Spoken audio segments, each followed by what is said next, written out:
नमस्कार. मार्गीच्या वतीनं तुमच्या सगळ्यांचं स्वागत. आपण मार्गीतर्फे राज्यसेवा प्रिलिम जी ऑगस्ट 2021 ला होणार आहे ती समोर ठेवून काही प्रिव्हियस इयर क्वेश्चन राज्यसेवा प्रिलिमच्या काही प्रिव्हियस इयर क्वेश्चनचं अनालिसिस मागच्या वेळेस पण काही पाहिलं होतं. आज आपण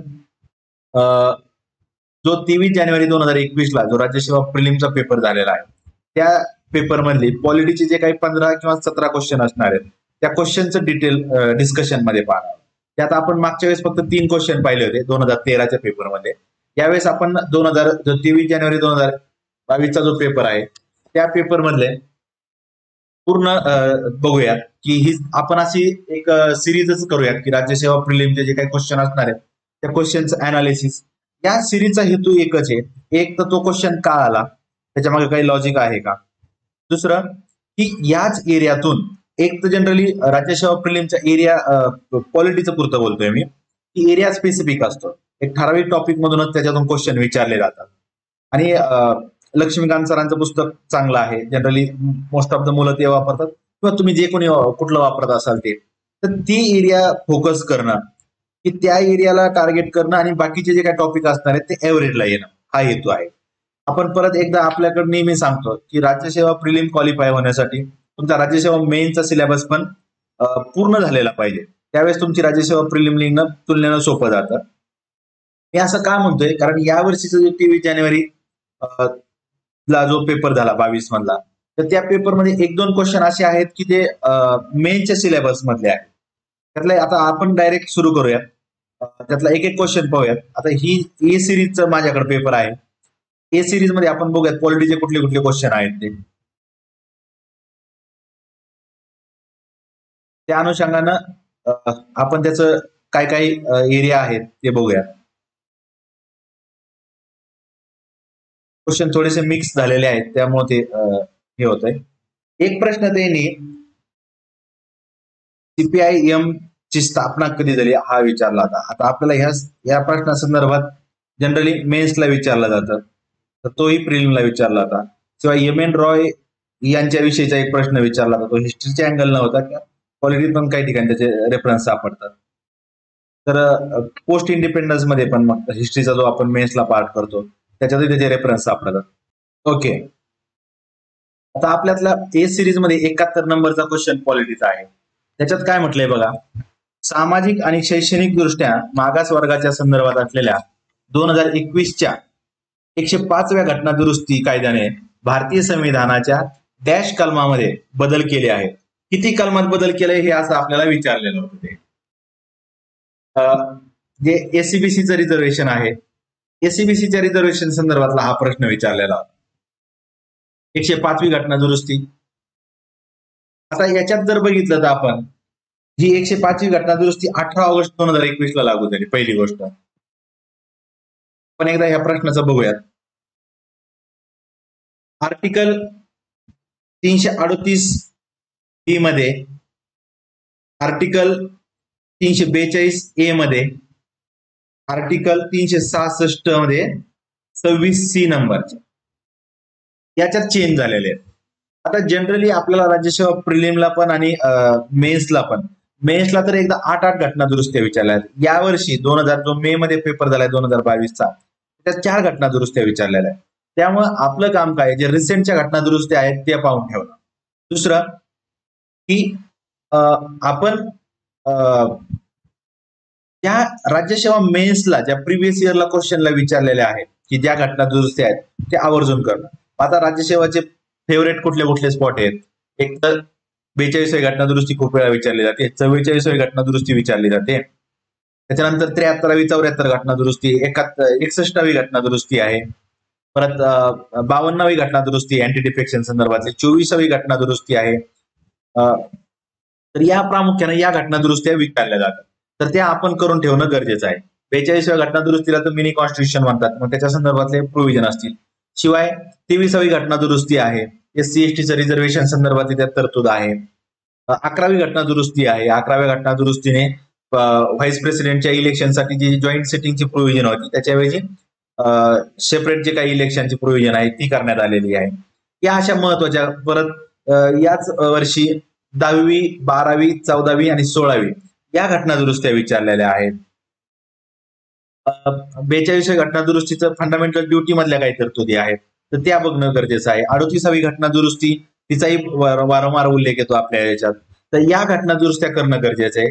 याच्याशिवाय ज्या काही रिसेंटच्या घटना दुरुस्ती असतील 101 असेल, 2 असेल, 3 असेल, 104 आणि ही आता 105वी जी काही घटना दुरुस्ती असेल, या आता हा करंटशी रिलेटेड टॉपिक आहे, क्वेश्चन आहे. त्याच्यामुळे तुम्ही ज्या आयोग इथून मागचं फ्रिक्वेंटली क्वेश्चन विचारलेले आहेत त्या घटना दुरुस्त्या करणं गरजेचं आहे. सोबतच या घटना दुरुस्त्या करण्याचं आहे. आता यावेळी आता हा जो क्वेश्चन आहे ना, हा थोडासा डीप विचारलाय की कुठल्या कलमामध्ये किती कलमामध्ये बदल केला. जनरली काय काय विचारतात, त्या घटना दुरुस्तीमधली प्रोव्हिजन विचारतात. ठीक आहे, आता इथं आपली प्रोव्हिजन डायरेक्ट या घटना दुरुस्तीची प्रोव्हिजन प्रश्नातच दिलेली आहे की एससीबीसी संदर्भातली आहे, किंवा जी 99 घटना दुरुस्ती ती एनजॅक संदर्भात ती पण एकदा विचारलेली आहे. अशा घटना दुरुस्ती आहेत. तर तुम्ही राज्यसेवा च्या प्रिव्हियस इयर क्वेश्चनचे अनालिसिस करून त्यातल्या ज्या महत्वाच्या घटना दुरुस्त्या आहेत त्या साईटला नोंद करून ठेवा आणि त्याच्यातले डिटेल बघत चला, त्या वारंवार विचारल्या जातात. ठीक आहे, आता आपण पुढचा प्रश्न पाहूया. त्याच्यात काय आहे, 72 नंबरचा क्वेश्चन हाही डायरेक्ट आर्टिकलशी संदर्भातला प्रश्न आहे. मागच्या वर्षी परत 2021 ला आर्टिकल 29 पण एकदा विचारलेला होता. हा प्रश्न काय आहे बघा, शोषणाविरुद्धचा हक्क त्या संदर्भातील खालीलपैकी कोणते विधान बरोबर आहे. शोषणाविरुद्धचा हक्क विचारलाय, हा क्वेश्चन आर्टिकल 23 संदर्भातला आहे, फंडामेंटल राईट संदर्भातला आहे. तर बघा, मानवी तस्करी आणि वेठबिगारीस प्रतिबंध करणं, कोणत्याही विशिष्ट धर्माचा प्रचार करण्याचा आणि कर भरण्याचं स्वातंत्र्य देणं, अल्पसंख्याकांच्या हितसंबंधांचे संरक्षण करणं आणि कायद्यासमोर समानता. तर याच्यातला आर्टिकल 23 आहे, याला आर्टिकल 27 आहे, आर्टिकल 29 मायनॉरिटी संदर्भात आणि मेजॉरिटी संदर्भात आहे. आर्टिकल 30 मध्ये ज्या काही मायनॉरिटीसाठीच्या ज्या काही एज्युकेशनल इन्स्टिट्यूट आहेत त्या एज्युकेशनल इन्स्टिट्यूट संदर्भातली याच्यात तरतूद केलेली आहे. तर आणि ते आर्टिकल 30 हे एक्सक्लुझिव्हली मायनॉरिटीसाठी आहे. त्याच्या पलीकडे जर बघितलं, कायद्यासमोर समानता जी आहे, इक्वॅलिटी बिफोर लॉ, हे आर्टिकल 14 आहे. तर हे आपण बघून ठेवणं गरजेचं आहे की आर्टिकल एक तर जे ठराविक आर्टिकल आहेत त्याची एक लिस्ट आहे. राज्यसेवेने मी मागचा जेव्हा आपण राज्यसेवा मेन्सच्या क्वेश्चन पेपरचं अनालिसिस केलं तर तेव्हा मी सांगितलं होतं की राज्यसेवा मेन्सला यावर्षी मी मे 22चं बोलतोय की 15 क्वेश्चन हे आर्टिकलवर विचारलेले आहेत. शिवाय सुप्रीम कोर्टाच्या आर्टिकल संदर्भातले जवळपास 8 आर्टिकल विचारलेत एकाच पेपरमध्ये. 4-4च्या 2 मॅच द पेअर साठी विचारलेलं आहे.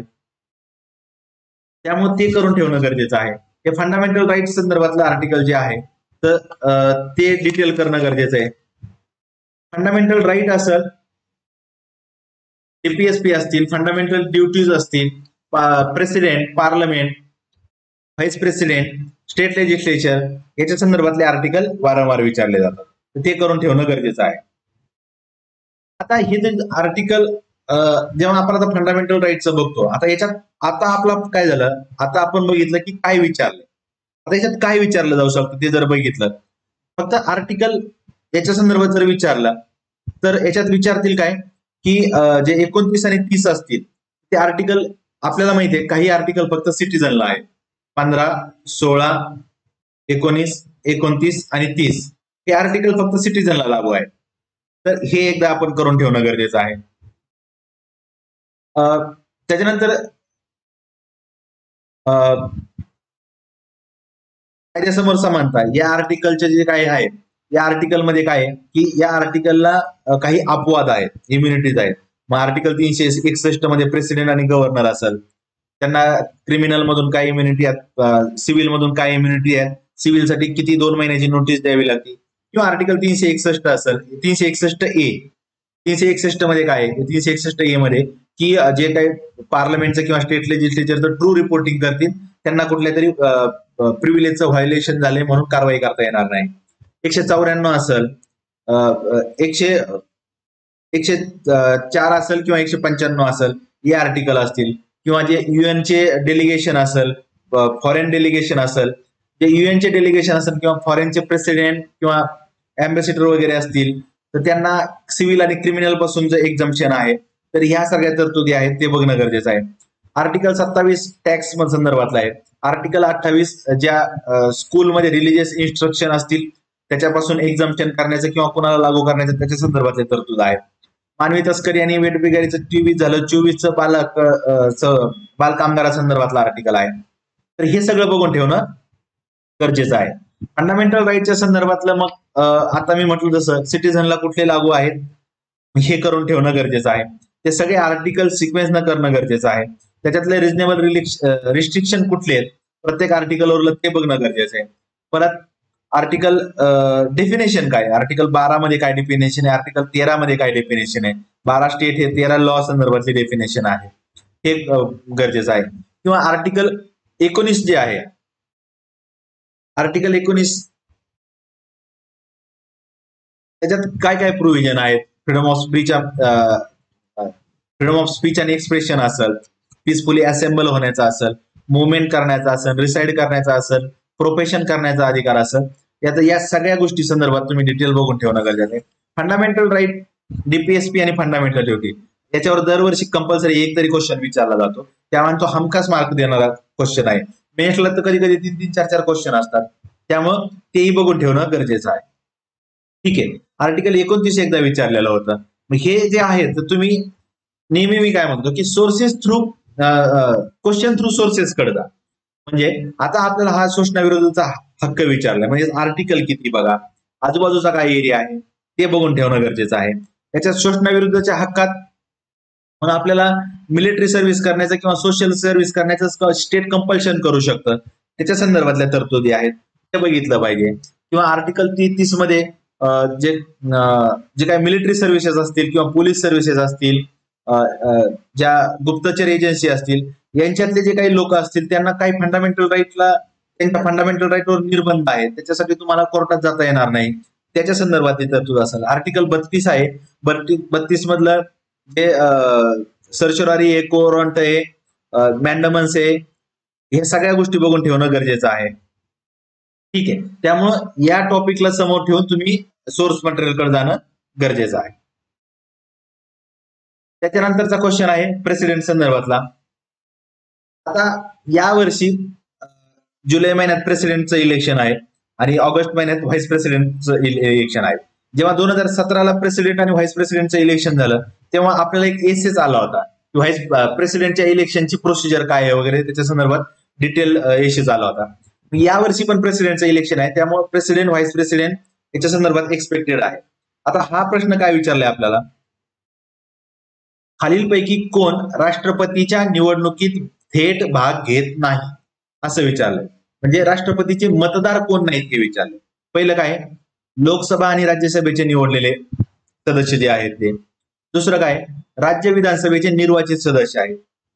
दिल्ली आणि पुदुच्चेरी विधानसभेचे पुदुच्चेरी केंद्रशासित प्रदेशाच्या विधानसभेचे निर्वाचित सदस्य आहेत. आणि चौथा काय पर्याय, राज्य विधान परिषदेचे निवडलेले आणि नामनिर्देशित सदस्य.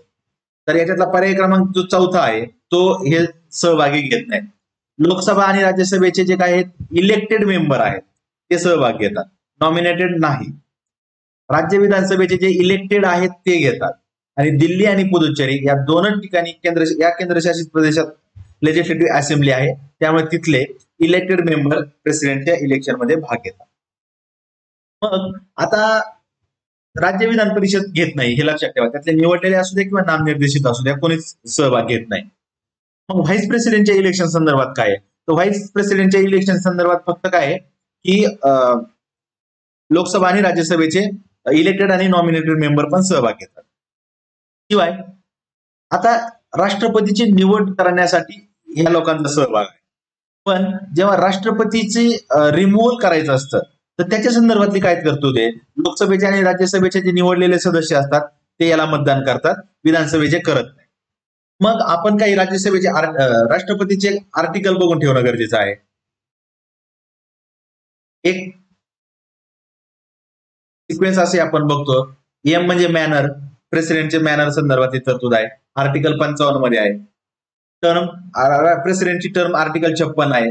प्रेसिडेंटचं रिइलेक्शन आर्टिकल 57 आहे, प्रेसिडेंटचं क्वालिफिकेशन आर्टिकल 58 आहे, कंडिशन काय आहे प्रेसिडेंट होण्यासाठीच्या त्या संदर्भातला आर्टिकल 59 आहे, आणि ओथ प्रेसिडेंटची ओथ आर्टिकल 60 मध्ये आहे, व्हाईस प्रेसिडेंटची ओथ 69 मध्ये आहे. मग या कंडिशन मध्ये काय असलं पाहिजे, कंडिशन मध्ये काय असतं की एक लोकसभेचा सदस्य होण्याची पात्रता असली पाहिजे, वयाची किती 30 वर्ष पूर्ण असलेली पाहिजे, किंवा भारताचा नागरिक असला पाहिजे, लाभाचं पद नसावं. या सगळ्या तरतुदी याच्यासाठी लागू आहेत. ठीक आहे. मग प्रेसिडेंटचं रिइलेक्शन होऊ शकतं. आता यावर्षी तुम्ही प्रेसिडेंटसाठी एक प्रेसिडेंटची सिक्वेन्स पाहिली पाहिजे. काय प्रेसिडेंटची सिक्वेन्स पाहिली पाहिजे. पदावर नसताना मृत्यू झालेले प्रेसिडेंट कोण हे बघितलं पाहिजे, कोणाचा कार्यकाळ कमी हे बघितलं पाहिजे, कोण अनअपोज झाले, बिनविरोध निवडून कोणते प्रेसिडेंट आले. परत जास्त जर डिटेलमध्ये गेले तर ते काय विचारू शकतात की कुठल्या प्रेसिडेंटला मतदानाचा शेअर जास्त होता. म्हणजे जर बघितलं आपण डॉक्टर राजेंद्र प्रसाद 2 वेळा प्रेसिडेंट होते, तर त्यांच्या सेकंड टर्मला त्यांना जवळपास 99.something% इतके पर्सेंट पडले होते, वोट पडले होते. तर हे बघून ठेवलं पाहिजे. प्रेसिडेंटचे आर्टिकल बघितले पाहिजे. त्याच्या पलीकडे गेलं प्रेसिडेंट संदर्भातलं एक तर वेटो पॉवर पाहिली पाहिजे. प्रेसिडेंटचे वेटो पॉवर जे आहे, मग त्याच्यात ऍब्सोल्यूट येणार, सस्पेन्सिव्ह वेटो येणार, पॉकेट वेटो येणार. मग त्यातला ऍब्सोल्यूट वेटो कुठल्या बाबतीत वापरलाय, कुठल्या प्रेसिडेंटने वापरलाय, सस्पेन्सिव्ह वेटो काय आहे, आणि त्याच्यानंतर पॉकेट वेटो काय आहे हे विचारलं जाऊ शकतं. परत प्रेसिडेंटचे जे ऑर्डिनन्स मेकिंग पॉवर आहे अध्यादेश इश्यू करण्याचं, त्याचं आर्टिकल बघून ठेवणं गरजेचं आहे. 123 मध्ये याची प्रोव्हिजन आहे. ते ऑर्डिनन्स कधी इश्यू करू शकतो, जेव्हा कुठल्या हाऊस सेशन मध्ये नसतं किंवा 2 पैकी 1 हाऊस सेशन मध्ये नसतं, तर तेव्हा ते इश्यू करू शकतात. त्यातली कुपर केस काय आहे, वाधवा केस काय आहे हे बघून ठेवणं गरजेचं आहे. त्याच्या पलीकडं जे ऍडवायझरी ज्युरिडिक्शन आहे, ऍडवायझरी ज्युरिडिक्शन जे आहे, सल्लागारी अधिकार क्षेत्र, जे सुप्रीम कोर्ट प्रेसिडेंटला सल्ला देतं, आर्टिकल 143 मध्ये त्याचे प्रोव्हिजन आहे, ते बघून ठेवणं गरजेचं आहे. पलीकडे गेलं तर प्रेसिडेंटची पार्डनिंग पॉवर काय आहे, क्षमा अधिकार काय आहेत, जो प्रेसिडेंटचा आहे तर तो बघून ठेवणं गरजेचं आहे. प्रेसिडेंटची पार्डनिंग पॉवर, त्याचं आर्टिकल बघितलं पाहिजे. आर्टिकल 72 मध्ये याची प्रोव्हिजन आहे. पलीकड मग त्या पार्डनिंग पॉवर मध्ये कधी ती पार्डनिंग पॉवर वापरतात, त्याच्यासाठी काही नियम आहेत का, सुप्रीम कोर्ट काही गाईडलाईन करतं का, मग त्याच्यातलं पार्डन म्हणजे काय, कम्युट म्हणजे काय, कम्युटेशन म्हणजे काय, नंतर रिडक्शन म्हणजे काय, रिसबमिशन किंवा रिडक्शन आहे, रिस्पाईट म्हणजे काय, आणि रिप्राईव्ह म्हणजे काय, या टर्म कधी लागू होतात ते बघून ठेवणं गरजेचं आहे. सायमल्टेनियसली जेव्हा तुम्ही प्रेसिडेंटचे पार्डनिंग पॉवर बघाल तेव्हाच आर्टिकल 161 नुसार ज्या गव्हर्नरला प्रेसिडेंट पॉवर आहेत त्या बघून ठेवणं गरजेचं आहे. मग डेथ पेनल्टी बद्दल काय आहे, कोर्ट मार्शल बद्दल काय प्रेसिडेंटचा रोल, हे बघून ठेवणं गरजेचं आहे. त्याच्या पलीकडे गेलं तर प्रेसिडेंटचे काही अधिकार आहेत, तर प्रेसिडेंटचे काही एक्झिक्युटिव्ह फंक्शन कुठले आहेत हे थोडंसं डिटेल आहे, हे करून ठेवणं गरजेचं आहे की एक्झिक्युटिव्ह फंक्शन कुठले आहेत, लेजिस्लेटिव्ह फंक्शन कुठले आहेत. आपण त्याच्यातले उदाहरणं जनरली पाहतो की पार्लमेंट बोलवणं, प्रोरोग करणं किंवा डिझॉल्व्ह करणं असेल तर पार्लमेंटला ऍड्रेस करणं, हे सगळे लेजिस्लेटिव्ह फंक्शन. फायनान्शियल फंक्शन काय आहेत, डिप्लोमॅटिक पॉवर काय आहेत, मिलिटरी पॉवर काय आहेत, हे पॉवर बघून ठेवणं गरजेचं आहे. प्रेसिडेंटचे मतदार बघितले आपण, प्रेसिडेंटच्या काही आर्टिकलचे उल्लेख केला मी, सगळे हे 60 असतील, परत 72, 123, 143 असेल, हे आर्टिकल बघून ठेवणं गरजेचं आहे. प्रेसिडेंट संदर्भातलं या तरतुदी, एक्झिक्युटिव्ह, लेजिस्लेटिव्ह, फायनान्शियल, डिप्लोमॅटिक, त्याचे फंक्शन काय आहेत, या गोष्टी सगळ्या बघून ठेवणं गरजेचं आहे. परत आता प्रेसिडेंट जेव्हा एमर्जन्सीची प्रोव्हिजन असतील, नॅशनल इमर्जन्सी असेल किंवा प्रेसिडेंट रोल असेल, त्या संदर्भातल्या सुद्धा प्रेसिडेंटचे काय काय रोल आहेत हे बघून ठेवणं गरजेचं आहे. यावर्षी तो हॉट टॉपिक आहे, प्रिलिमला खूप जास्त चान्सेस आहेत क्वेश्चन येण्याचे. ठीक आहे. आता हा जो 74 नंबरचा प्रश्न आहे, हा प्रश्न विचारलाय जिल्हा न्यायाधीशाच्या बाबतीत, की जिल्हा न्यायाधीश जे काही असतील तर त्यांच्या संदर्भात काय प्रश्न येतो की जिल्हा न्यायाधीशाची नियुक्ती उच्च न्यायालयाच्या मुख्य न्यायाधीशाकडून केली जाते. आणि विचारले का आपल्याला बरोबर काय, ट्रू स्टेटमेंट विचारलं. दुसरं विचारलंय जिल्हा न्यायाधीशाची बदली करण्याचा अधिकार मुख्यमंत्र्यांना आहे. तर हे दोन्ही स्टेटमेंट चुकीचे आहेत. एक तर इथं राज्यपाल नियुक्त करतात आणि बदली करण्याचा अधिकार मुख्यमंत्र्यांना नाहीये, तर ते हायकोर्टाला आहे.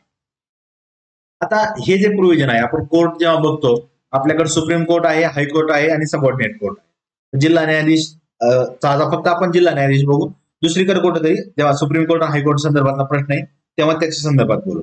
इथं आपला हा पॉईंट कव्हर होऊन जाईल. एक तर डिस्ट्रिक्ट जज आहे यांची नियुक्ती राज्यपाल करतात. पार्ट 6 जे काही स्टेट संदर्भातल्या गोष्टी आहेत त्याच्यात जिल्हा सबऑर्डिनेट कोर्ट संदर्भातले प्रोव्हिजन आहेत. त्याचे आर्टिकल किती हे बघून ठेवलं गरजेचं आहे. 233 ते 237 चे आर्टिकल सबऑर्डिनेट कोर्ट संदर्भातले आहेत. आता जिल्हा न्यायाधीश होण्यासाठी काय क्वालिफिकेशन काय आहे हे विचारलं जाऊ शकतं. एक तर तो केंद्रात किंवा राज्याच्या सेवेत नसावा. दुसरं, त्यांना 7 वर्ष कमीत कमी वकिलीची प्रॅक्टिस केलेली असावी आणि हायकोर्टानं त्याच्या संदर्भातली त्याच्या नियुक्ती संदर्भात शिफारस केलेली असावी. जेव्हा डिस्ट्रिक्ट जज सोडून इतर न्यायाधीशाची नियुक्ती करायची असती तेव्हा राज्यपाल नियुक्ती करतात. पण राज्यपाल SPSC state public service commission आणि हायकोर्ट यांच्याशी कन्सल्ट करतात. बघा, डिस्ट्रिक्ट जज सोडून इतर जे काही जज असतील त्यांची नेमणूक करताना राज्यपाल SPSC state public service commission म्हणजे आपल्या इथे MPSC ला आणि हायकोर्टाला कन्सल्ट करतात. आता हायकोर्टाकडे डिस्ट्रिक्ट जजच्या पोस्टिंग, प्रमोशन आणि लिव्ह रजे संदर्भातल्या अधिकार हायकोर्टाकडे आहेत. त्यामुळे आपलं दुसरं स्टेटमेंट इथं चुकीचं ठरलं. आता त्याच्यात थोडंसं जर डिटेल करायचं ठरलं, हा प्रिलिम पेक्षा मेन्सला विचारलं जाऊ शकतं की डिस्ट्रिक्ट जज कोणाला म्हणायचं. साधारण 10 व्यक्ती अशा आहेत ज्यांना डिस्ट्रिक्ट जजचं डेजिग्नेशन अलॉट केलेलं असतं. कोण कोण असतं त्याच्यात? जज ऑफ सिटी सिव्हिल कोर्टचे जे काही जज असतात त्यांना डिस्ट्रिक्ट जजच कन्सिडर केलं जातं. ऍडिशनल डिस्ट्रिक्ट जज, जॉईंट डिस्ट्रिक्ट जज, असिस्टंट डिस्ट्रिक्ट जज यांना डिस्ट्रिक्ट जज कन्सिडर केलं जातं. त्याच्या पुढे गेलात तर चीफ जज of small cause court, cause कोर्टाचे जे काही जज असतात त्यांनाही डिस्ट्रिक्ट जजच कन्सिडर केलं जातं.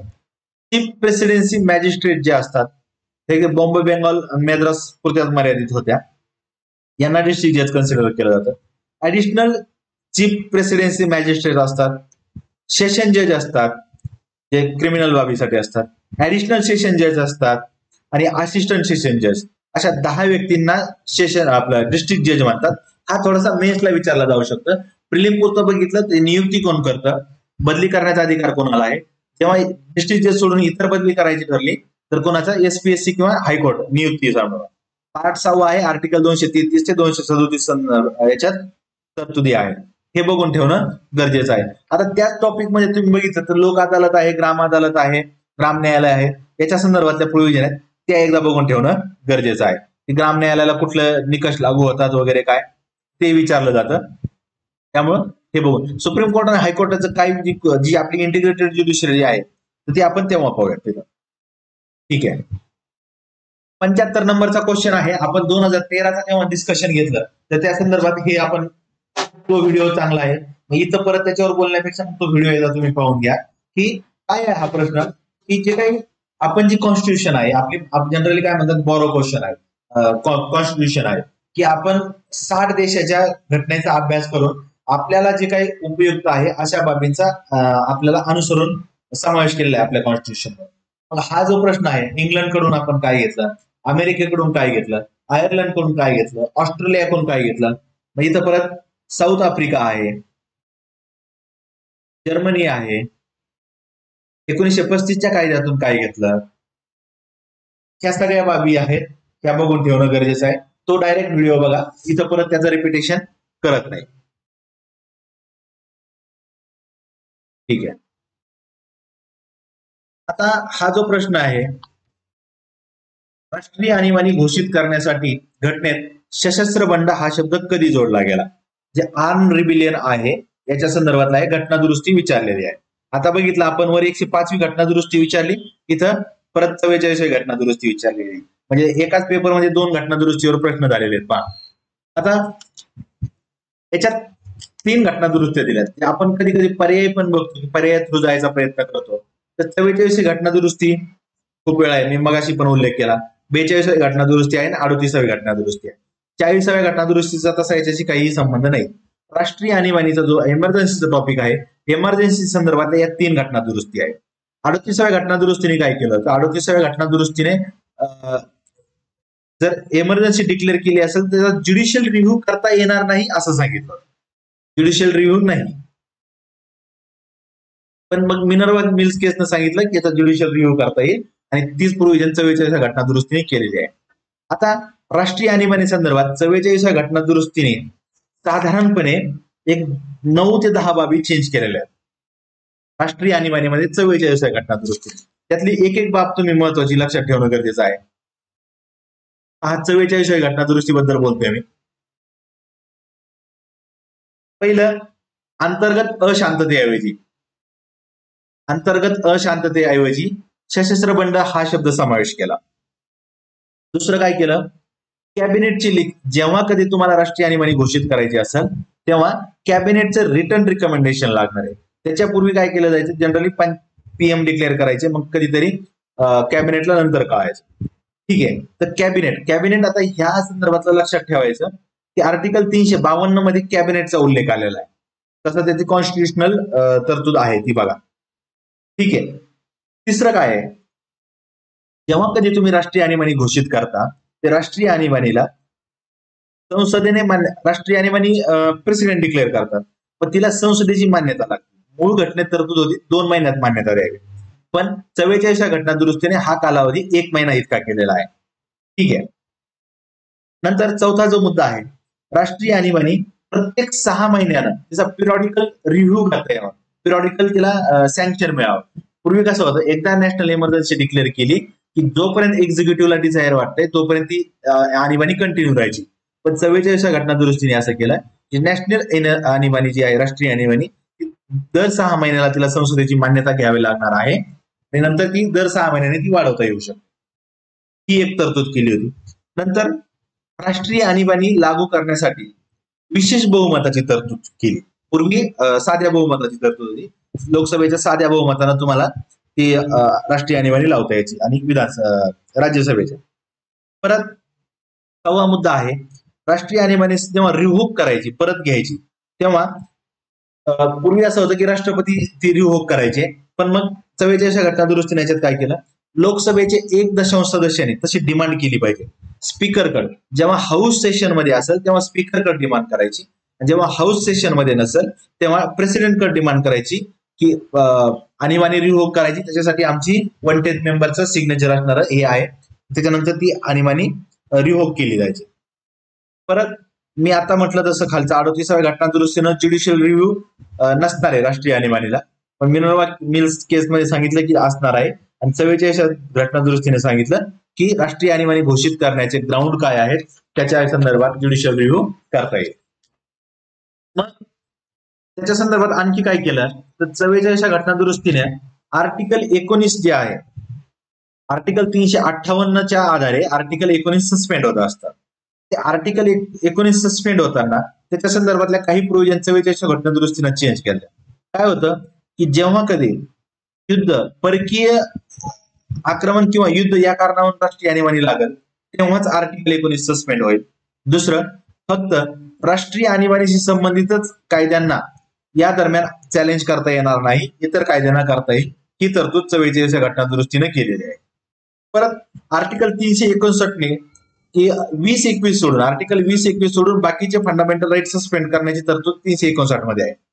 याच्यानुसार काय तरतूद केली, चेंज केला 44व्या घटना दुरुस्तीने, एक, आर्टिकल 20-21 सस्पेंड करता येणार नाही. दुसरं, फक्त राष्ट्रीय आणीबाणीशी संबंधित कायद्याबाबतच तुम्हाला चॅलेंज करता येईल. राष्ट्रीय आणीबाणी संबंधित कायद्याबाबत चॅलेंज करता येणार नाही, बाकीच्या काळाबाबतीत चॅलेंज करता येईल. एवढ्या जवळपास 9 मुद्दे राष्ट्रीय आणीबाणी संदर्भात 44व्या घटना दुरुस्तीने केलेले आहेत. हे सगळे तुम्ही बघणं ठेवून गरजेचं आहे. मग याच्यात राष्ट्रीय आणीबाणी लागू करण्याची जी काही प्रोसिजर असेल ती बघणं गरजेचं आहे. कारण काय काय आहेत, शिवाय रिव्होकेशन काय आहे, त्याचे सेंट्रल स्टेट रिलेशनवर काय बदल होतात, लेजिस्लेटिव्ह म्हणजे असेंब्ली डिझॉल्व्ह होती का, तुमचं काउन्सिल ऑफ मिनिस्टर डिझॉल्व्ह होती का, प्रेसिडेंट ऑर्डिनन्स इश्यू करतात, गव्हर्नर करू शकतात का, या गोष्टी बघून ठेवणं गरजेचं आहे. फायनान्शियल मॅटर मध्ये काही चेंज होतं का ते बघून ठेवणं गरजेचं आहे. फंडामेंटल राईट्स मध्ये काही चेंज होतं का ते बघून ठेवणं गरजेचं आहे. 44व्या घटना दुरुस्ती ती बघून ठेवणं गरजेचं आहे.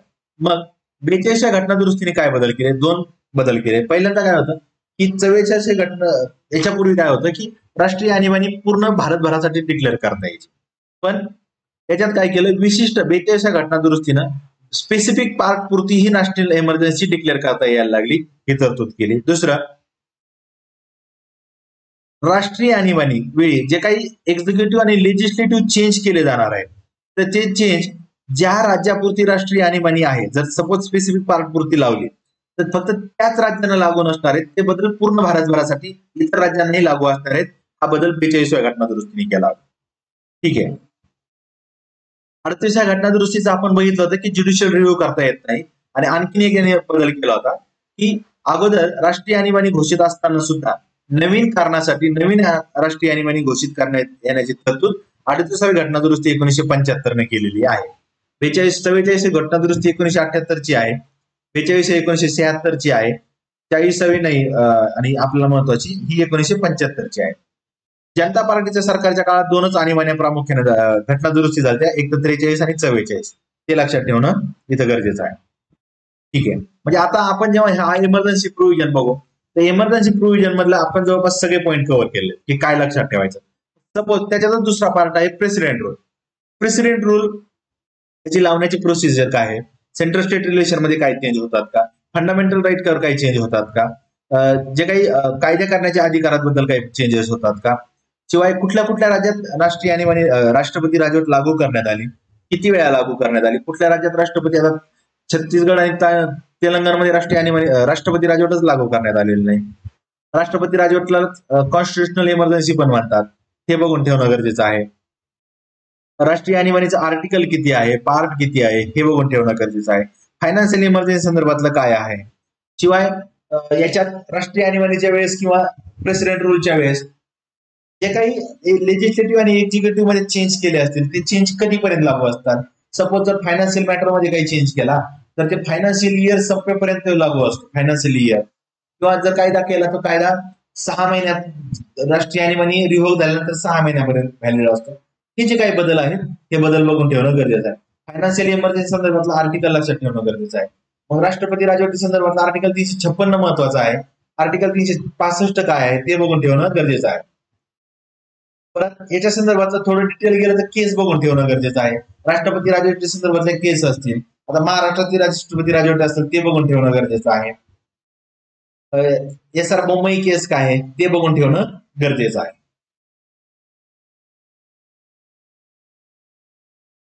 ठीक आहे.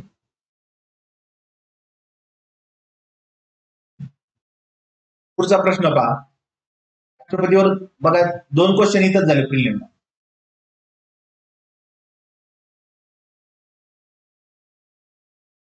काय प्रश्न आहे, खालील विधाने विचारावी.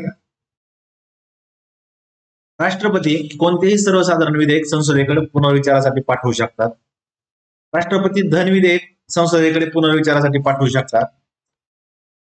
संसदेने सर्वसाधारण विधेयक पुन्हा मंजूर केल्यास राष्ट्रपतींना विधेयकाला मंजुरी द्यावी लागते. तर या संदर्भातल्या जे काही तरतुदी आहेत त्या बघा एक एक. आता सर्वसाधारण विधेयक आहे जे ऑर्डिनरी बिल आहे. ऑर्डिनरी बिल संदर्भात प्रेसिडेंट काय करतात, एक तर ते रिकन्सिडरेशन साठी पाठवतात, पुनर्विचारासाठी पाठवतात, किंवा त्याला मान्यता देऊ शकतात किंवा त्याला रिजेक्ट करू शकतात. जे काही लेजिस्लेचरचं बिल असणार आहे त्या बिलला ऍसेंट देण्याचं आर्टिकल 111 आहे पार्लमेंट संदर्भात. दुसरं, जर मनी बिल असेल, सर्वसाधारण विधेयक बघितलं, मनी बिल संदर्भात काय करतात, एक तर ते रॅटिफाय करतात किंवा रिजेक्ट करतात, पुनर्विचारासाठी पाठवू शकत नाहीत. हे लक्षात ठेवा. ठीक आहे. आणि कॅब म्हणजे कॉन्स्टिट्युशनल अमेंडमेंट बिल असेल तर त्याला फक्त तुम्हाला मान्यता द्यावी लागते राष्ट्रपतींना, ते रिजेक्ट करता येत नाही आणि रिटर्नही पाठवता येत नाही. हे लक्षात ठेवणं गरजेचं आहे घटना दुरुस्ती बिल संदर्भात. आता आपण जेव्हा प्रेसिडेंटचं बघितलं तेव्हा हा उल्लेख केला की प्रेसिडेंटचे जे वेटो पॉवर आहे ते आर्टिकल 111 संदर्भात तरतूद आहे. मग प्रेसिडेंट ऍसेंट देतील, विथहोल्ड करतील किंवा रिटर्न करतील. ऑर्डिनरी बिलला ऍसेंट द्यावं त्याला मस्ट आहे. ऑर्डिनरी बिल त्यानं रिकन्सिडरेशन साठी पाठवलं, लेजिस्लेचरने ते चेंज किंवा विदाऊट चेंज पाठवलं तर त्याला बाइंडिंग आहे साईन करणं. आता प्रेसिडेंटला हे जे काही वेटो पॉवर आहे बिल संदर्भात ती देण्याचे कारण काय ते बघणं गरजेचं आहे. की पार्लमेंटचे जे काही घाई किंवा चुकीच्या अयोग्य हेतून केलेले निर्णय असतील तर ते थांबवता यावे. दुसरं, संविधानाच्या विरुद्ध जे काही कायदेविषयक प्रक्रिया होत असतात तर ती थांबवावी म्हणून राष्ट्रपतीला वेटो पॉवर दिलेली. मग 3 वेटो आहेत. ऍब्सोल्यूट वेटो आहे, सस्पेन्सिव्ह वेटो आहे आणि पॉकेट वेटो आहे. Absolute veto private member bill संदर्भात वापरतात आणि ज्यावेळेस कॅबिनेटनं रिझाईन केलं असेल अशा वेळेस जे गव्हर्नमेंट बिल असेल त्याच्या संदर्भात वापरतात. डॉक्टर राजेंद्र प्रसाद यांनी पेप्स बिलसाठी वापरलं होतं आणि 1991 ला व्यंकटरमण यांनी सॅलरी जे काही मेंबर ऑफ पार्लमेंटची जी काही सॅलरी होती ते शेवटच्या दिवशी मंजूर करून घेण्याचा प्रयत्न केला होता लोकसभेच्या, तर त्यामुळे प्रेसिडेंटनी तेव्हा ते वापरलं होतं. सस्पेन्सिव्ह वेटो बघितला आपण. पॉकेट वेटो मध्ये काय होतं की रॅटिफाय करायचं नाही, रिजेक्ट करायचं नाही, रिटर्न नाही पाठवायचं, अनिश्चित काळासाठी नुसतं पेंडिंग ठेवायचं. पॉकेट वेटोचा वापर झैल आणि व्यंकटरमण या दोघांनी पोस्ट बिल संदर्भात वापरण्यात केला होता. परत स्टेट बिलसाठी सुद्धा ते वेटो पॉवर वापरतात. स्टेट बिलला जेव्हा गव्हर्नर मान्यता देतात आर्टिकल 200 मध्ये आहे आणि जेव्हा गव्हर्नर प्रेसिडेंटच्या रिकन्सिडरेशनसाठी रिझर्व्ह ठेवतात तेव्हा 201 संदर्भात यात तरतूद आहे. ठीक आहे.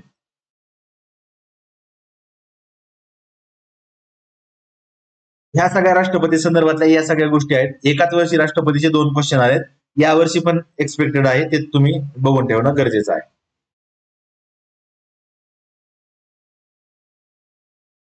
कॅग 78 नंबरचा क्वेश्चन कॅग संदर्भातला आहे. कॅग ही कॉन्स्टिट्युशनल बॉडी आहे, त्याच्यामुळे कॉन्स्टिट्युशनल आणि नॉन कॉन्स्टिट्युशनल बॉडी करताना त्या व्यवस्थित करणं गरजेचं आहे. कॅग वर दरवर्षी हमखास प्रश्न येतो. आता कॅग आपण जेव्हा बघतो तर कॅग संदर्भातली दुसरी गोष्ट काय लक्षात ठेवायची, एक की कॅगचा उल्लेख शेड्यूल 2 मध्ये पण आहे आणि शेड्यूल 3 मध्ये पण आहे. शेड्यूल 2 मध्ये वेतन आणि भत्त्या संदर्भातले प्रोव्हिजन आहे. शेड्यूल 3 मध्ये शपथ वगैरे याच्या संदर्भातली आहे. कॅगची नेमणूक कोण करतात? राष्ट्रपती करतात. वेतन आणि सेवा शर्ती संसदेकडून निश्चित करतात. पंतप्रधानाचा काही नियुक्त करता येतात का? नाही. तर कॅगला पदावरून काढण्याची प्रोसिजर ही सुप्रीम कोर्टच्या जजच्या समान असते. सुप्रीम कोर्टच्या जजला ज्या पद्धतीने पदावरून दूर केलं जातं त्याच पदावरून कॅगला दूर केलं जातं. आणि ते संसदेचा मित्व असतो, आपण जनरली मित्व म्हणतो, मित्र तत्वज्ञ वाटाड्या हे आहे, तर ते आहे. त्याच्यामुळं हे स्टेटमेंट आहे. आता आपण बघताना कॅगचे आर्टिकल बघितले पाहिजे. आर्टिकल 148 ते 151 मध्ये याची तरतूद आहे. गार्डियन ऑफ पब्लिक पर्स आहे. Control the entire financial system of centre आणि स्टेटची हे पण आहे. डॉक्टर आंबेडकरांनी कॉन्स्टिट्यूशन मधला मोस्ट इम्पॉर्टंट ऑफिसर कॅग आहे म्हणून उल्लेख केलेला आहे. नियुक्ती प्रेसिडेंट करतात, ओथ प्रेसिडेंट देतात. 6 आणि 65 एक तर 6 वर्षाचा कालावधी असू शकतात किंवा वयाच्या 65 वर्षांपर्यंत ते पदावर असतात. याच्या संदर्भात कॉन्स्टिट्यूशन मध्ये काही तरतूद नाहीये. सुप्रीम कोर्टच्या जजला पदावरून ज्या पद्धतीने काढलं जातं त्याच पद्धतीने यांना रिमूव्ह केलं जातं. आता कॅगची सिक्युरिटी राहावी, इंडिपेंडन्स राहावं म्हणून त्यांना कार्यकालाची सिक्युरिटी दिलेली असते. पदावरून रिटायर झाल्यानंतर शासकीय सेवेत जाता येत नाही. संचित निधी, त्यांचा खर्च संचित निधीत असतो. आर्टिकल 149 मध्ये त्याच्या ड्युटीज संदर्भातले प्रोव्हिजन आहे. आर्टिकल 1971 ला कॅग संदर्भातला ऍक्ट आहे, ड्युटीज आणि पॉवर त्याच्या संदर्भातला, जो 1976 ला अमेंड केला, ते बघणं गरजेचं आहे. कॅग प्रेसिडेंटला 3 रिपोर्ट करतात. ते कुठले 3 रिपोर्ट आहेत? आर्टिकल 151 नुसार अप्रोप्रिएशन अकाउंट संदर्भात, फायनान्शियल अकाउंट संदर्भात, पब्लिक अंडरटेकिंग संदर्भातले ते रिपोर्ट बघणं गरजेचं आहे. एजंट ऑफ पार्लमेंट हे स्टेटमेंट महत्वाचं आहे. कॅगला एजंट ऑफ पार्लमेंट म्हणतात. रिस्पॉन्सिबल ओनली टू पार्लमेंट आहे. यावर्षी जी मे मध्ये जी मेन्स परीक्षा झाली त्याच्यात कॅग संदर्भातला हा प्रश्न विचारला होता. कॅग प्रोपर्टी ऑडिट करतात, पण ते डिस्क्रिशनरी पॉवर आहे. हे 2 स्टेटमेंट होते. 2021 ला 43 नंबरचा प्रश्न तो विचारलेला आहे की कॅग प्रोपर्टी ऑडिट करतात पण त्याची डिस्क्रिशनरी पॉवर आहे. हे पण लक्ष्मीकांत मध्ये आहे, ते बघून ठेवणं गरजेचं आहे. एक कॅग संदर्भातली इंटोसाइज संस्था आहे, तर ती बघणं गरजेचं आहे. त्याच्या संदर्भात एकदा मेन्सला प्रश्न विचारला होता. ब्रिटनमध्ये काय? आता कॅगचं कंपॅरिझन आपण ब्रिटनच्या कॅगशी करण्यात येतं. ब्रिटनचा कॅग हा कंट्रोलर आणि ऑडिटर दोन्ही कामं करतात. दुसरं, तिथल्या एक्झिक्युटिव्हला कॅगच्या मान्यतेशिवाय पैसे काढता येत नाहीत. आपल्या इथं कॅगला पोस्टमॉर्टमचं काम केलं जातं, किंवा पैसे काढले जातात. ते पैसे योग्य कामासाठीच खर्च झालेत का, योग्य अथॉरिटीकडून झालेत का, योग्य प्रमाणात झालेत का, हे सगळं चेक केलं जातं. पण ब्रिटनमध्ये तिथल्या कॅगच्या मान्यतेशिवाय संसदेला पैसे विड्रॉ करता येत नाहीत एक्झिक्युटिव्हला. आता कॅग कोणाकोणाचं ऑडिट करतं? डीव्हीसीचं करतं, ओएनजीसीचं करतं, इंडियन एअरलाईन्सचं करतं. काही अशा बॉडीज आहेत त्याचं पूर्णपणे ऑडिट हे प्रायव्हेट कडून होतं. LIC असेल, RBI असेल, SBI असेल किंवा FCI असेल, फूड कॉर्पोरेशन ऑफ इंडिया असेल, या संदर्भातले आहेत. आर्टिकल 148 मध्ये कॅग संदर्भातली तरतूद आहे. 149 मध्ये त्याच्या ड्युटीज आणि पॉवर आहेत. 150 मध्ये फॉर्मेशन ऑफ युनियन अकाउंट वगैरे आणि स्टेट अकाउंट संदर्भातला आहे. 151 मध्ये त्याचे रिपोर्ट आहेत. कॅगला दंतहीन कागदी वाघ असं TSR सुब्रमण्यम यांनी म्हटलेलं आहे. दंतहीन कागदी वाघ हे स्टेटमेंट एकदा विचारलेलं आहे मेन्सला, ते आपण बघून ठेवणं गरजेचं आहे. ठीक आहे, आता कॅगच्या जवळपास ऑलमोस्ट सगळेच मुद्दे आपण कव्हर केलेले आहेत की कॅगचं जे काय आहे ते सगळं एवढं केलं तरी सफिशियंट आहे. आपण या सिरीज मधून काय बघतोय की क्वेश्चन काय विचारले जातात, कारण हे कॉन्स्टिट्युशनल बॉडी आहे. आपल्या सिलेबसमध्ये हे मेन्शन केलेलं आहे. सिलेबस मध्ये बघायचं त्याचा रिलेव्हन्स आपण प्रीच्या सिलेबस पेक्षा मेनचा सिलेबस बघणं कधी चांगले. प्रीला जास्त स्पेसिफिक सिलेबस नाही, मेनचा स्पेसिफिक आहे, त्यामुळे कॅग करणं गरजेचं आहे. ठीक आहे, आता हे जे सगळी माहिती सांगतोय ती उद्याचा एक्सपेक्टेड एरिया आहे की काय विचारलं जाऊ शकतं.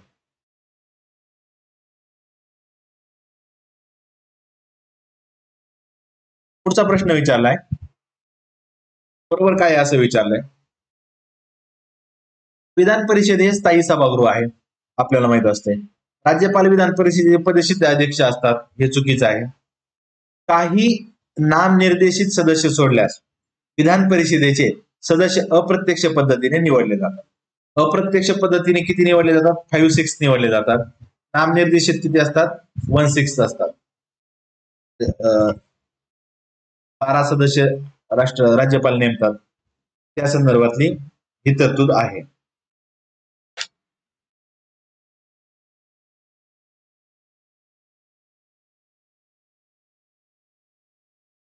हा झाला विधान परिषदेचा आलेला प्रश्न झाला. आता उद्या काय विचारलं जाऊ शकतं. एक, किती राज्यात विधान परिषद आहेत? तर 6 राज्यात विधान परिषद आहेत. महाराष्ट्र, कर्नाटक, आंध्र प्रदेश, तेलंगणा, UP आणि बिहार. याच्यापूर्वी 7 राज्य होते, जम्मू काश्मीर, पण तिथलं युनियन टेरिटरी केल्यामुळे ते डिझॉल्व झालं. आता महाराष्ट्र, कर्नाटक, परत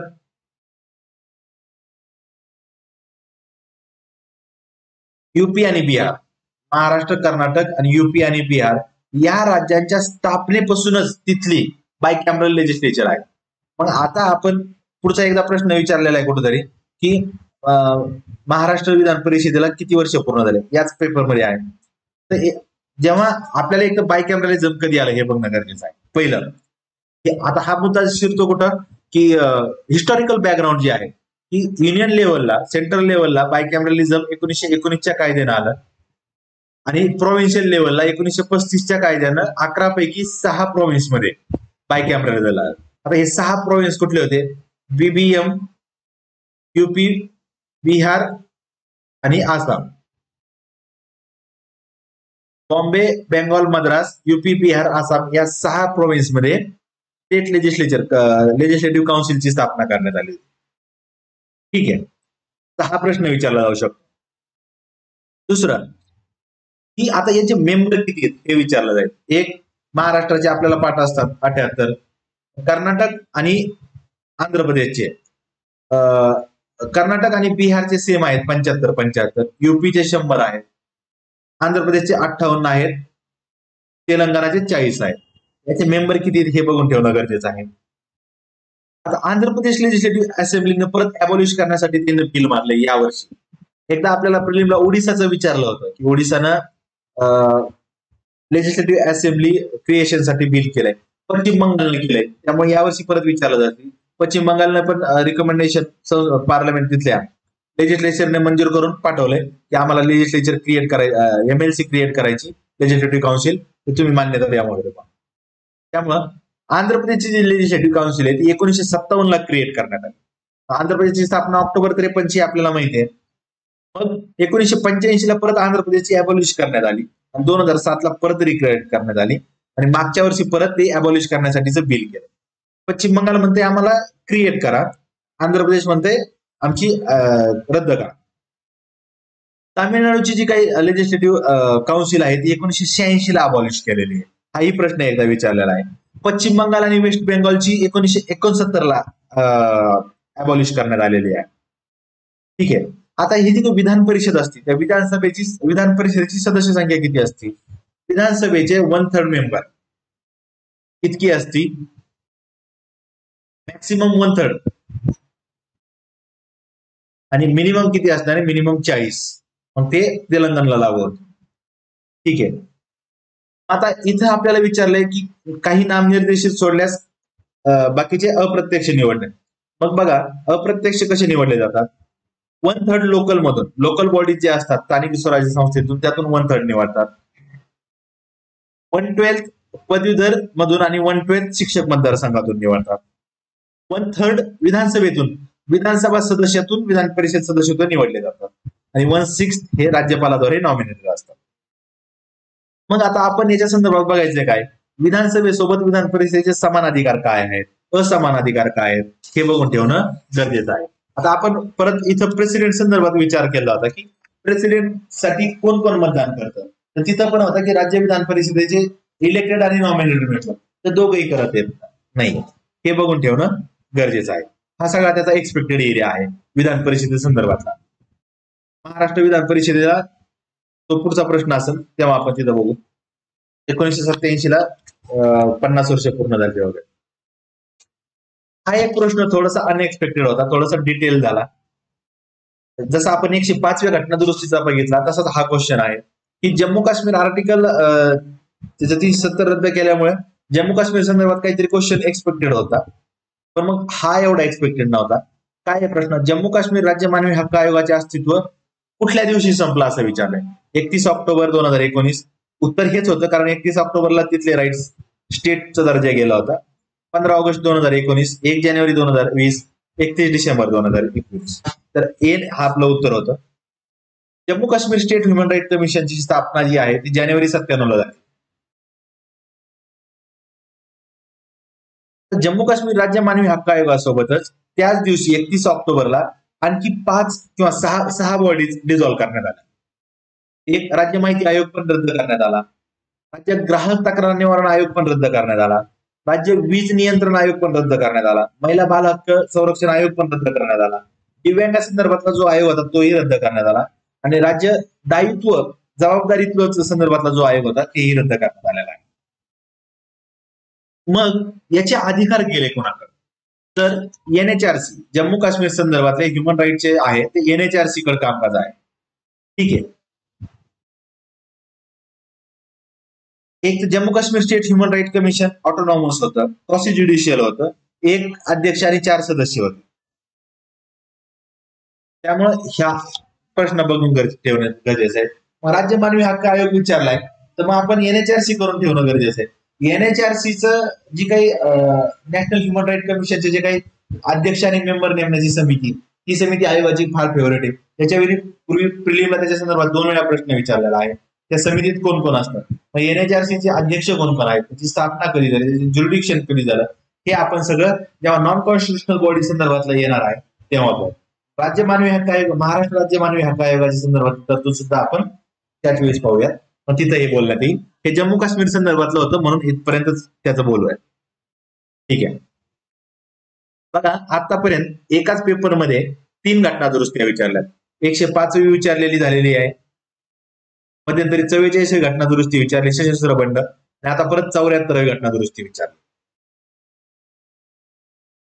भारतीय राज्यघटनेतील 1992च्या 74 घटना दुरुस्तीमध्ये शहरी भागात त्याच प्रकारच्या नगरपालिका आहेत असं विचारलंय बरं का. प्रश्न इथं कन्फ्युजन होईल. नगरपालिका विचारल्यात 2, 3, 4, 5 तर 3 प्रकारचे आहेत. नगरपंचायत, नगर परिषद, नगरपालिका या 3 प्रकार आहेत. नगरपंचायत म्हणजे रुरल टू अर्बन ट्रान्झिशन असतं. आपण बघितलं की राज्यसेवा प्रिलिमला आपल्याला काही दिवसापासून कंपल्सरी 2-1 क्वेश्चन विचारतात पंचायत राज संदर्भात, त्या संदर्भातला आपण तेव्हा बोलूयात. आता 74वी 73वी घटना दुरुस्ती ते आपल्याला याच्यातून करता येतात. 74वी घटना दुरुस्ती जी आहे, आता त्याच्यातला एक्सपेक्टेड एरिया बघू. आता अर्बन लोकल बॉडी संदर्भातला आहे, 3 टाईपचे आहेत. एक पार्ट 9A मध्ये याची तरतूद आहे. आर्टिकल 243 पी ते 243 ZG पर्यंतचे प्रोव्हिजन याच्यात आहेत. 12व परिशिष्ट याच्या संदर्भातला आहे. 18 प्रकारचे कार्य आहेत आणि 1 जून 1993 ला ही घटना दुरुस्ती अंमलात आली. हे 74व्या घटना दुरुस्तीतले काही बेसिक आहेत. पण आता अर्बन लोकल गव्हर्नमेंट आहे. फक्त अर्बन लोकल गव्हर्नमेंट बघितलं तर हे 3 प्रकारच्या मिनिस्ट्री हे रन करतात.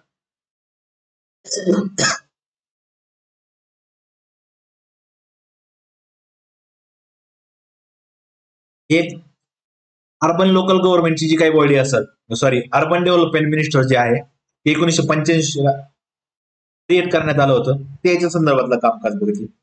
मिनिस्ट्री ऑफ डिफेन्स याच्या संदर्भातलं कामकाज बघते कॅन्टोन्मेंट बोर्ड संदर्भात. आणि ministry of home affairs union territory संदर्भातल्या जे काही अर्बन प्रोव्हिजन असतात म्युनिसिपालिटी संदर्भातले ते बघतात.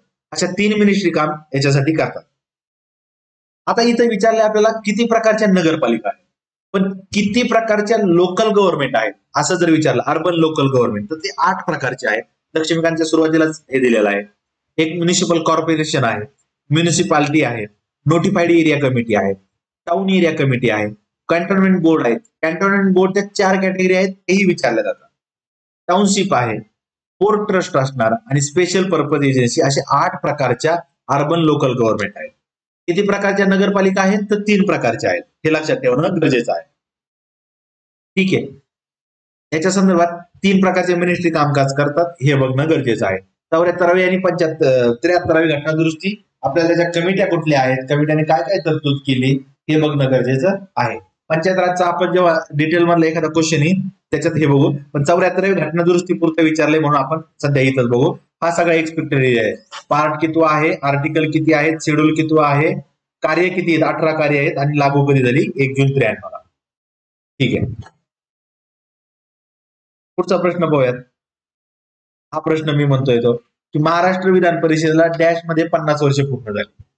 तर 1987 ला महाराष्ट्र विधान परिषद ही 1937 ला 1935च्या कायद्यानुसार स्थापन झालेली आहे. 1937 पासून तिची कामकाज सुरू झालं होतं आणि मग ते 87 पर्यंत 50 वर्ष पूर्ण झालेले आहेत. हे लक्षात ठेवायचं. विधान परिषदेचे काय काय प्रोव्हिजन आहेत ते आपण वरच्या आर्टिकल मध्ये पाहिलेलंच आहे आणि काय काय एक्सपेक्टेड एरिया आहे तोही आपण आताच पाहिलेला आहे. 1935च्या कायद्याने 11 पैकी 6 प्रांतात बघितलं आपण. ते प्रांत कुठले हेही बघितलेले आहेत. ओके.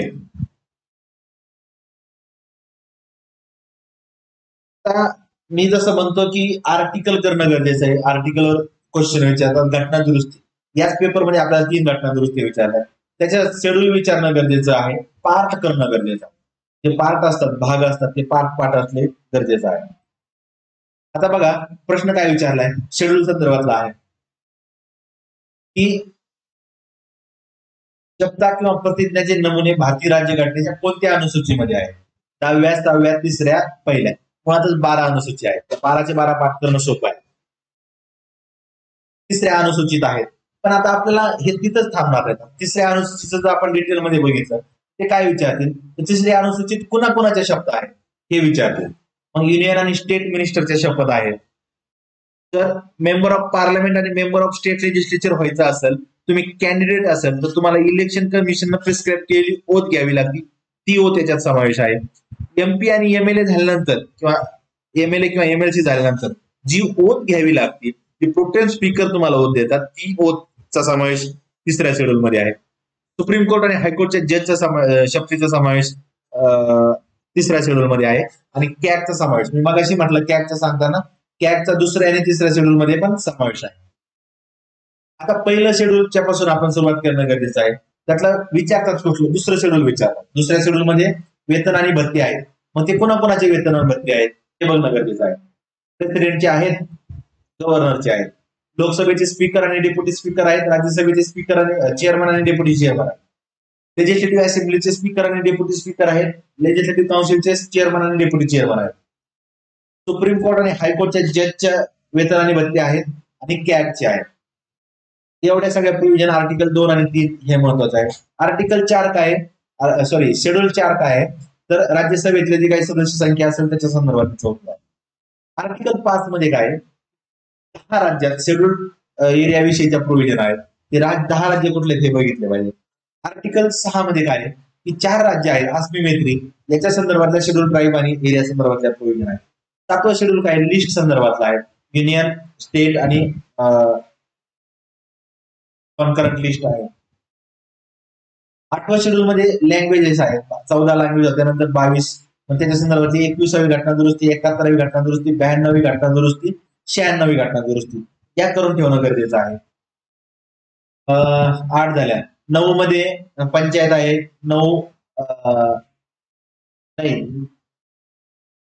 9वी शेड्यूल आपल्या याच्या संदर्भात आहे. जे कायदे त्यांचा ज्युडिशियल रिव्ह्यू करता येणार नाही त्याच्या संदर्भातला आहे. 10वं अँटी डिफेक्शन आहे. 11वं पंचायतचं आहे. 12वं नगरपालिकेचं आहे. असे 12 शेड्यूल आहेत ते तुम्ही पाठ करणं गरजेचं आहे.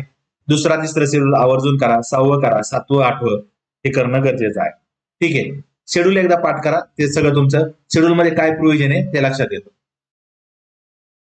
हा प्रश्न जो 84 नंबरचा क्वेश्चन आहे तो मी म्हणतोय की भारतीय मार्क्सवादी कम्युनिस्ट पक्ष CPIM ची स्थापना केव्हा झाली. जनरली पर्याय बघितले तर पहिले 3 पर्याय काहीच कामाचे नाही. त्या तारखेला कुठल्याच पक्षाची स्थापना झाली नाही. 1964 ला CPIM ची स्थापना झाली. हा मेन्सचा सिलेबस. आता हा प्रश्न विचारण्याचं लॉजिक करंट मध्ये आहे. जेव्हा मार्च एप्रिल 2020 मध्ये 2021 मध्ये जे काही वेस्ट बेंगॉलचं इलेक्शन झालं असेंब्लीचं तर वेस्ट बेंगॉलच्या इलेक्शनच्या असेंब्ली इलेक्शन मध्ये CPIM आणि काँग्रेसला विधानसभेत एकही जागा मिळाली नाही. त्यामध्ये चर्चेत होतं. त्याच्यातून हा आलेला आहे. करंट रिलेटेड आहे. जरी मी म्हणत असलो मेनचा क्वेश्चन आहे हे सगळं मेनचा डेटा आहे पण मग त्याचा रिलेव्हन्स करंट आहे. 1964 ला झाली. दुसरी जो CPI आहे त्याची स्थापना 1920 ला झाली. CPI CPM 1920-1964. आता याची स्थापना विचारली मग उद्या जाऊन याचं काय विचारलं जाऊ शकतं पुढे याचे चिन्ह काय तर CPIचं काय आहे इयर्स ऑफ कॉर्न आणि सिकल कणीस आणि आपला विळा आणि CPIMचं काय हातोडा कणीस स्टार आणि विळा हे CPIMचं आहे. याच्या संदर्भात आणखी प्रश्न काय विचारतात मेसला पण एक तर याच्याशी संदर्भातले पक्षाशी संदर्भातले ट्रेड युनियन कुठले आहेत कामगार संघटना. आयटक जी आहे 1920 ची ती CPI संदर्भात आहे आणि सिटू जी आहे सिटू याच्या 1970 ला स्थापना झाली ती CPIM संदर्भात आहे. परत याच्यात स्टुडंट ऑर्गनायझेशन या पक्षाच्या संदर्भातल्या कुठल्या त्या विचारल्या जातात. CPI संदर्भात आहे AISF all India student federation जी आहे जी oldest student organisation in India आहे तिचं हेडक्वार्टर लखनौला आहे जी 12 ऑगस्ट 1936 ला स्थापन झाली. AISF ती विचारतात. CPIM ची कुठली आहे PSU प्रोग्रेसिव्ह स्टुडंट युनियन जी 1980 ला स्थापन झाली ती विचारली जाते. ठीक आहे. तर हा प्रश्न करंटशी रिलेटेड आलाय पण मेनच्या आपण सिलेबस मध्ये हा कव्हर करत असतो. आता 85 नंबरचा क्वेश्चन पहा. लोकसभा अध्यक्ष संदर्भातला प्रश्न आहे. बरोबर काय आहे हे आपल्याला विचारलंय. राष्ट्रपतीची मर्जी असेपर्यंत ते पदावर राहू शकतात. त्यांच्या निवडीवेळी ते सभागृहाचे सदस्य असणं बंधनकारक नाही. संसदेच्या दोन्ही सभागृहाच्या संयुक्त अधिवेशनाचे ते अध्यक्षस्थान भूषवतात. फक्त हे स्टेटमेंट बरोबर आहे. तर जेव्हा त्याला स्पीकरला सभागृहाचा सदस्य व्हायचं अध्यक्ष व्हायचं असेल तर तो सदस्य असणं गरजेचं आहे. राष्ट्रपतीच्या मर्जीचा काही संबंध नाहीये. एक त्यांची मेंबरशिप रद्द झाली तर ते पद सोडू शकतात. दुसरं डेप्युटी स्पीकरला रिझाईन करू शकतात. तिसरं इफेक्टिव्ह मेजॉरिटीनं 14 दिवसाची नोटीस देऊन त्यांना पदावरून दूर केलं जाऊ शकतं. हे आत्ताच्या प्रश्नापुरतं आपलं झालं. आता पुढे जर याचं बघितलं आपण याच्या संदर्भात उद्या आपल्याला एक्सपेक्टेड काय आहे लोकसभा स्पीकरचा. पहिली गोष्ट त्याचा आर्टिकल 93 मध्ये आर्टिकल 93 मध्ये स्पीकर आणि डेप्युटी स्पीकर संदर्भातल्या तरतुदी आहेत. ठीक आहे. मग त्याचे इलेक्शन लोकसभा सदस्यातूनच स्पीकरची निवड होती. ती निवड करताना त्याची तारीख प्रेसिडेंट ठरवतात. ठीक आहे. आता पद कधी सोडू शकतो ते आपण बघितलं. एक दुसरं, लोकसभेचे स्पीकर हे प्रिन्सिपल स्पोक्समॅन असतात पार्लमेंटचे, लोकसभेचे. 3 प्रकारच्या सोर्सेस मधून त्याची पॉवर येते. एक तर constitution, rule of procedure and conduct of business, आणि जे काही पार्लमेंटरी कन्व्हेन्शन असतील त्याच्या थ्रू, याच्या थ्रू येतील. एक काही बाबतीत हाऊसमध्ये तो फायनल इंटरप्रिटर असतो. कॉन्स्टिट्यूशनच्या बाबतीत असेल, रूल ऑफ प्रोसिजर किंवा कंडक्ट ऑफ बिझनेस असेल, किंवा पार्लमेंटरी जे काही प्रेसिडेंट्स असतील त्याच्या संदर्भात लोक हाऊसमध्ये फायनल इंटरप्रेटर असतो. मनी बिल साठी त्याचं सर्टिफिकेट लागतं, तर त्याला मनी बिल कन्सिडर केलं जातं. लोकसभा सदस्यत्वाला जर अपात्र करायचं असेल पक्षांतर बंदी कायद्यावरून, तर त्याचा निर्णय ते घेतात. याचा ज्युडिशियल रिव्ह्यू करता येतो की येतो, होलोवन केस मध्ये सांगितलेला आहे. बरं, लोकसभा अध्यक्ष कुठल्या कुठल्या कमिटीचे एक्स ऑफिसर मेंबर असतात, तर सदस्य अध्यक्ष असतात. बिझनेस ऍडव्हायझरी कमिटी असेल, रूल्स कमिटी असेल, जनरल पर्पज कमिटी असेल, या सगळ्या कमिटीचे ते अध्यक्ष असतात. त्याच्यानंतरचा प्रश्न आहे, जे काय टेबल ऑफ प्रेसिडेन्स असतो, टेबल ऑफ प्रेसिडेन्स मध्ये त्यांची रँक सीजेआय सोबत 7वी आहे. सीजेआय प्लस स्पीकर असे दोघं 7व्या रँकवर आहेत. बरं, लोकसभा अध्यक्षाची इंडिपेंडन्स टिकावं म्हणून त्याला कार्यकाळाची सिक्युरिटी दिलेली आहे. वेतन आणि भत्ते संसद निश्चित करते, जे संचित निधीवर भारित असतात. त्याचं काम सबस्टॅन्शिव्ह मोशन शिवाय चर्चा करता येत नाही. कोणत्याही न्यायालयाला तो जबाबदार नसतो. ब्रिटनमध्ये लोकसभा अध्यक्ष हा स्ट्रिक्टली नॉन पार्टी मेंबर असतो. तिथं कन्व्हेन्शन आहे, तसं काही नियम नाही पण कन्व्हेन्शन आहे. जर एखादा पार्टीचा सदस्य तिथं स्पीकर नेमला गेला तर ते रिझाईन करतात आणि पॉलिटिकली न्यूट्रल राहण्याचा प्रयत्न करतात. हे लोकसभा अध्यक्षा संदर्भातले विचारण्यात येणारे प्रश्न आहेत. मग याच्या संदर्भात आणखी काय विचारतात, तर लोकसभा अध्यक्षाचं जे पॅनल ऑफ चेअरपर्सन आहे तर तेही विचारलं जाऊ शकतं की 10 सदस्याचं पॅनल ऑफ चेअरपर्सन असतं. म्हणजे लोकसभेचं कामकाज करायचंय तर तेव्हा जर स्पीकर नसतील तर डेप्युटी स्पीकर कामकाज करणार. डेप्युटी स्पीकर नसतील तर ऍबसेंट असताना तेव्हा ह्या 10 पॅनल ऑफ चेअरपर्सन मधून एक एक लोक काम करतील. हे 10ही लोक नसतील तर हाऊस जे ठरविल तो मेंबर लोकसभेचा स्पीकर म्हणून कामकाज करेल. ऍबसेंट असतानाच चाललंय. आणि जेव्हा स्पीकर आणि डेप्युटी स्पीकर हे पद व्हॅकंट असेल, रिक्त असेल, तेव्हा प्रेसिडेंट ठरविल ती व्यक्ती, म्हणजे लोकसभा सदस्यातूनच ती व्यक्ती हाऊसचा स्पीकर म्हणून कामकाज करते. हे विचारलं जाऊ शकतं. शिवाय मनी बिलचं बघितलं आपण. कास्टिंग वोट कधी करू शकतात ते विचारलं जाऊ शकतं. ह्या सगळ्या प्रोव्हिजन आहेत, ह्या सगळ्या लोकसभा स्पीकर संदर्भात विचारल्या जातील. सेम अशाच वेळेस मग आपण लगेच राज्यसभेचे जे चेअरमन आहेत ते बघणं गरजेचं आहे. प्रोटेम स्पीकर असेल, लोकसभा अध्यक्ष जरी लोकसभा डिझॉल्व्ह झाली असेल तरी पद रिक्त करत नाहीत. न्यूली इलेक्टेड जोपर्यंत असेंब्ली लोकसभा येत नाही तोपर्यंत ते कामकाज करतात. दुसरी गोष्ट, लोकसभेचे स्पीकर आणि डेप्युटी स्पीकरला वेगळी काही ओथ नसती, हे लक्षात ठेवा. की मेंबर ऑफ पार्लमेंट म्हणूनच जी काही ओथ असती तीच ओथ असती, हे स्ट्रिक्टली लक्षात ठेवा. ठीक आहे. असे आपण 15 क्वेश्चन पाहिलेले आहेत आणि इतरत्र 2 क्वेश्चन आहेत ज्याचा संदर्भात पॉलिटिशी आहे म्हणून आपण ते एकदा डिस्कस करू. एक लडाख संदर्भातला आहे आणि हा अल्पसंख्याक संदर्भातला आहे. संघ सरकारने जैन समुदायाचा देखील समावेश अल्पसंख्याकांच्या यादीमध्ये केला आहे. या संदर्भात खालील विधाने विचारात घ्या. पहिलं, देशात आता अधिकृत असे 6 अल्पसंख्याक समुदाय आहेत. अल्पसंख्याक यादीमध्ये एखाद्या समुदायाचा समावेश करण्यासाठी साध्या बहुमताने घटना दुरुस्ती लागते आणि भारत सरकारच्या अल्पसंख्याक व्यवहार मंत्रालयाची स्थापना 2009 ला केली. तर बहुमत वगैरे काही लागत नाही आणि हे 2009 नाही तर 29 जानेवारी 2006 ला आहे अल्पसंख्याक मंत्रालयाची स्थापना केलेली. केंद्रात 6 प्रकारचे अल्पसंख्याक आहेत. जैनच्या समावेशामुळे 6 झाले. मुस्लिम, शीख, ख्रिश्चन, बौद्ध, पारसी. मुस्लिम, शीख, ख्रिश्चन, बौद्ध, पारसी आणि जैन. आणि महाराष्ट्रात 7 प्रकारचे आहेत. महाराष्ट्रात 7वा प्रकार ज्यू आहे. जूला अल्पसंख्याक दर्जा देणारं महाराष्ट्र दुसरं राज्य, याच्यापूर्वी वेस्ट बेंगॉलला दिला होता, हेही बघून ठेवणं गरजेचं आहे. याच्या संदर्भात अल्पसंख्याक संदर्भातले आर्टिकल बघितले 29 आणि 30 आहे. आर्टिकल 29 मायनॉरिटी आणि मेजॉरिटीसाठी पण आहे, आणि आर्टिकल 30 हे एक्सक्लुझिव्हली मायनॉरिटीच्या एज्युकेशनल इन्स्टिट्यूट संदर्भातलं आहे, हे लक्षात ठेवणं गरजेचं आहे. ठीक आहे.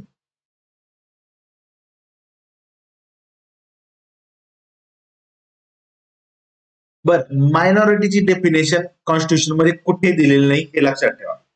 मायनॉरिटीची डेफिनेशन दिलेली नाही. आणखीन एक क्वेश्चन आहे बुकर संदर्भातला, सॉरी लडाख संदर्भातला आहे. लडाखचे नायब राज्यपाल कोण वगैरे असं काहीतरी आहे. ओके, हा प्रश्न आहे. हा करंटला पण जाऊ शकतो, पण आपण नायब राज्यपालचा आहे म्हणून आपण तेवढ्या पुरतं कसं उल्लेख करू. 31 ऑक्टोबर 2000 रोजी लडाख केंद्रशासित प्रदेश बनलं. जी वरती आपण तारीख बघितली होती, जम्मू काश्मीर राज्य मानवी हक्क आयोग रद्द केलेलं ती तारीख आहे. दुसरं, केंद्रशासित प्रदेश लडाखमध्ये लेह आणि कारगिल या 2 जिल्ह्याचा अंतर्भाव होतं. आणि तिसरं, उमंग नरुला हे लडाखचे नायब राज्यपाल आहेत. पहिले 2 बरोबर आहेत, तिसरं स्टेटमेंट चुकीचं आहे. तर लडाख आणि युनियन टेरिटरी जम्मू काश्मीर हे एक्सपेक्टेड एरिया आहे. मग यावर्षी परत आणखी दादरा नगर हवेली आणि दीव दमण या 2 युनियन टेरिटरी एकत्र केलेल्या आहेत. तर त्याच्या संदर्भात काय प्रश्न येईल ते बघून ठेवणं गरजेचं आहे. परत जम्मू काश्मीर, आता एक तर यावर्षी राष्ट्रपतीचं इलेक्शन आहे. आता ज्या काही युनियन टेरिटरी आहेत, दिल्ली आणि पुदुच्चेरी, दिल्ली आणि पुदुच्चेरीच्या युनियन टेरिटरीचे जे काही लोक विधानसभेचे इलेक्टेड मेंबर आहेत ते राष्ट्रपतीला मतदान करतात. पण जम्मू काश्मीर पण युनियन टेरिटरी झाली आणि त्यांची असेंब्ली पण आहे. तर त्याच्या संदर्भात काय तरतूद आहे, ते मतदान करू शकतात का, त्याच्या संदर्भातली काही तरतूद नाही. तर त्यामुळे त्याच्यासाठी करंट जे काही लक्ष असणं ठेवणं गरजेचं आहे. अशा प्रकारे आपण 15 मेन आणि 2 असे रिलेटेड क्वेश्चन पॉलिटीचे पाहिलेले आहेत.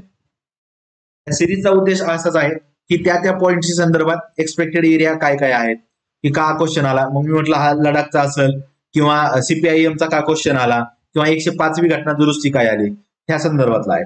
मागच्या वेळेस आपल्याला ओडिसाचे जे लेजिस्लेटिव्ह असेंब्ली काउन्सिल क्रिएट करण्याचं बिल होतं, तेही असा करंटशी रिलेटेड होता. मग करंटला आपल्या जे काही सोर्स मध्ये आहे ते बघणं गरजेचं आहे, त्याच्या थ्रू हे आकलन पूर्ण होईल. कायम लक्षात ठेवा, प्रिव्हियस इयर क्वेश्चन सोडवणं हे खूप गरजेचं आहे. प्रिव्हियस इयर क्वेश्चन थ्रू तुम्ही सोर्स मटेरियलकडे जाणं हे जास्त फायद्याचं असणार आहे.